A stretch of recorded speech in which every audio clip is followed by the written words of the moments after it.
Welcome back, everybody, for another deep dive. This time, we're going to be talking about something really fascinating, interviewing elite informants. Oh, yeah. These are the CEOs, the top lawyers, influential decision makers. Um, and we're talking about, the kinds of people that are shaping entire industries, making decisions that really have a huge impact on all of our lives.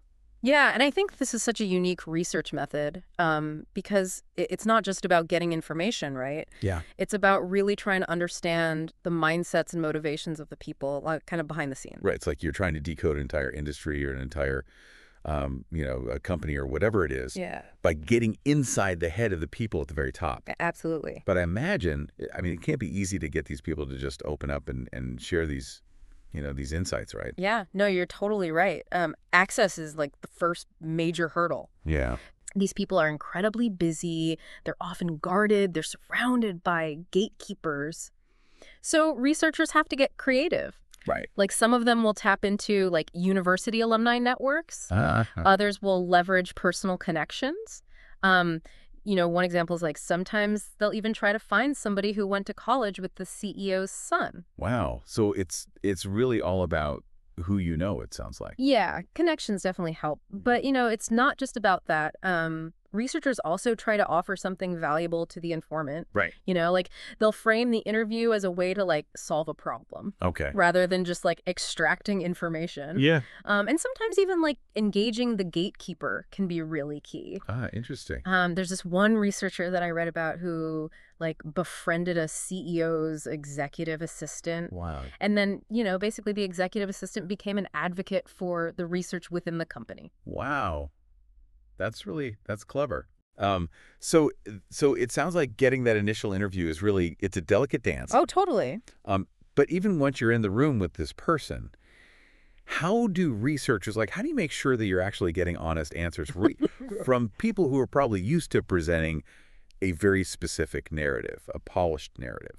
Yeah, that's where building trust becomes super important. Okay. So, like, researchers will guarantee confidentiality, they'll demonstrate neutrality, and, like, show genuine interest in the informant's perspective, right? Yeah. Like, it's not just about getting a soundbite. Right. It's really about, like, having a real conversation with this person. Some researchers even, like, try to get creative with the setting. Oh, interesting. So instead of, like, a sterile office environment, they might choose to meet in a restaurant or even go for a walk together. Oh, okay. Just trying to create a more relaxed atmosphere. So it's about making the person feel comfortable enough to actually, like, kind of let their guard down. Yeah, exactly. And it's also important to remember that elites are, used to being in charge. Right. So they kind of expect, a stimulating conversation. Mm-hmm. It's not just like a redid list of questions. Yeah. So researchers have to adapt to that. They have to position themselves as learners and like be comfortable, engaging in this kind of dynamic exchange of ideas, almost like a friendly debate. Okay. So less interrogation and more intellectual discussion. Exactly. Okay. Interesting. So we've talked about access and honesty, but I'm curious about like how we even define elite in this context. Right. Because it can't just be as simple as, oh, they're a CEO, therefore they're elite. Yeah. No, it's definitely more nuanced than that. Okay. I think elite really speaks to like the power dynamic between the interviewer and the informant. Okay. So like even a mid-level manager Yeah. could be considered an elite informant, if the researcher is just like a graduate student. So it's relative to the situation. Exactly. Aguinis and Solarino, who are like experts in elite interviewing, they define it as key decision makers who have extensive and exclusive information and the ability to influence important firm outcomes. Okay. So it's about the access to information, Right. but also the power to actually make things happen. Absolutely. And like to illustrate this, I came across this really interesting anecdote in Vaughn's research. Okay.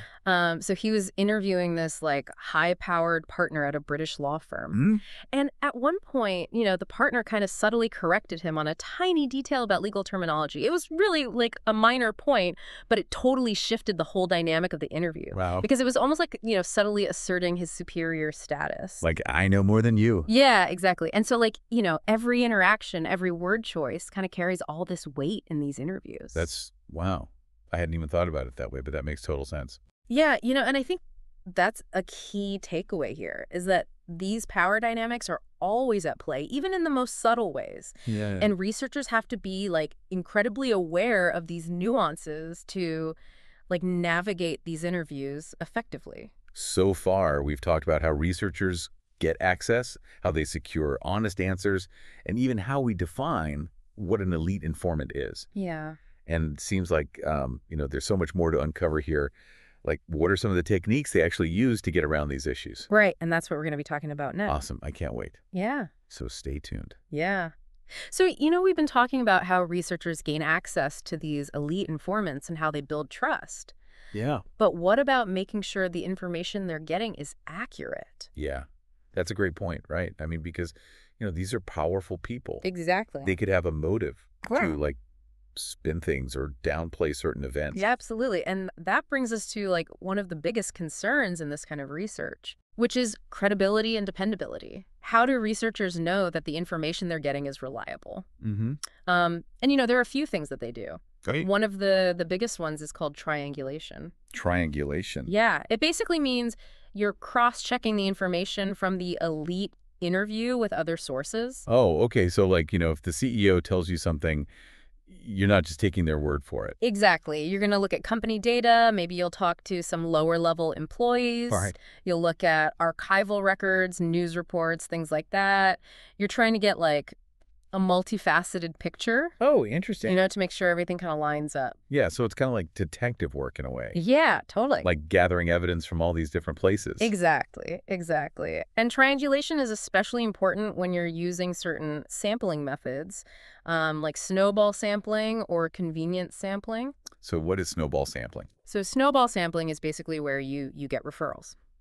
So you start with one informant, they recommend a couple other people, you talk to those people, they recommend a couple more. No.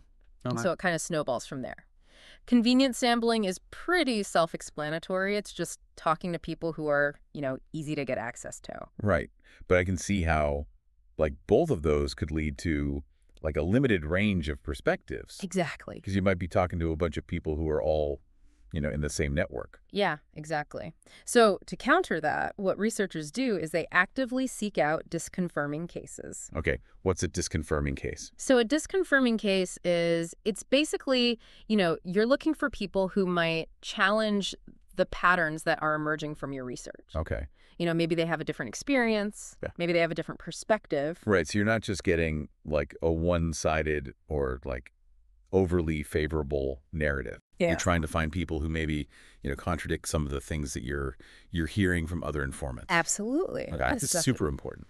So we've been talking about accuracy and reliability. Yeah. But what about the ethical side of things? Right. Because it seems like there are some unique ethical concerns when you're dealing with elite performance, right? Yeah, there definitely are. You have to think about how the information that you're gathering might impact the individual or their organization. Mm-hmm. So transparency is super important. You want to make sure the informant understands how the data is going to be used. Mm-hmm. You might have to guarantee anonymity in some cases. Okay. Some researchers will even share their findings with the informant, like, before they publish it. Oh, wow. That's really interesting. So it's almost like a collaboration. Yeah, it can be. Right. Because you need such a high level of trust and access for these kinds of interviews. And, sometimes like elites actually find the research so valuable that they want to share it within their own organizations. Oh, interesting. Yeah, I've even heard of instances where they like ask the researcher to publish the findings in the company's internal journal. Wow. So they're really, like, they see the value in this outside perspective. Yeah, definitely. So it seems like, both sides are benefiting. The researchers getting these great insights. Yeah. And the elites are getting, maybe a fresh perspective on their own companies, on their industries. Absolutely. It's really cool. But, at the end of the day, like, what does this all mean for the average person? Right. Why should we care about these conversations that are happening with people at the very top? That's a great question. And I think, the answer is that by understanding the decisions and mindsets of these elite informants, we're essentially getting a glimpse into the forces that are shaping our world. Right. It's like having a backstage pass to how society operates. Yeah, it's a really good point. And that knowledge can help us in so many ways. It can help us navigate our own careers. It can help us make better decisions as citizens. Right. It can even help us hold those in power accountable. So it's not just about capturing these individual stories. It's about understanding what those stories reveal about the systems and structures that shape all of our lives. Exactly. But before we wrap up, I want to leave our listeners with something to think about. Okay. I'm intrigued. What is it? So we've really dug deep into this world of elite interviewing, right? Yeah. Talking about all the challenges, gaining access, building trust, navigating these tricky power dynamics, even thinking about, the ethical considerations. Absolutely. And then we've talked about some of the techniques that these researchers use to make sure the information is accurate, reliable, triangulation, finding these disconfirming cases. Right. To really get the full picture. And then, of course, we talked about how these insights, these stories from the top, how they can actually have a ripple effect on everybody else. Yeah. Influencing the way we understand business, leadership, even society as a whole. It's amazing. Yeah, it really is. It is. But, as we're kind of wrapping up here, I keep thinking about one thing. Okay. We've talked about how even these really skilled researchers, people who are trained to read between the lines, spot those subtle cues, they still have a hard time getting the full story sometimes. Right. So that makes me wonder, what does that say about our own everyday conversations? Ooh, that's a good question. Do we ever really get the complete picture? Right. Are we good at deciphering those unspoken messages, those hidden agendas? That's a really fascinating point because it makes you realize maybe we're missing a lot more than we think we are. I think so. I think it really encourages us to be more mindful, not just about, the words that people are saying, but the whole context of the communication. The nuances. Exactly. It makes you think about okay, am I asking the right questions? Am I getting all sides of the story? Absolutely. Yeah. This whole conversation about elite interviewing, it's given me a whole new perspective on communication and power dynamics in general. It's really been eye-opening. Yeah, I think that's what's so great about taking these deep dives. You really start to see things differently. Yeah, you challenge your assumptions. You learn something new. Absolutely. Well, thank you so much for taking this deep dive with us. My pleasure. Hopefully everybody listening has, learned a thing or two as well. Yeah, and keep questioning, keep learning. And keep diving deep. Exactly.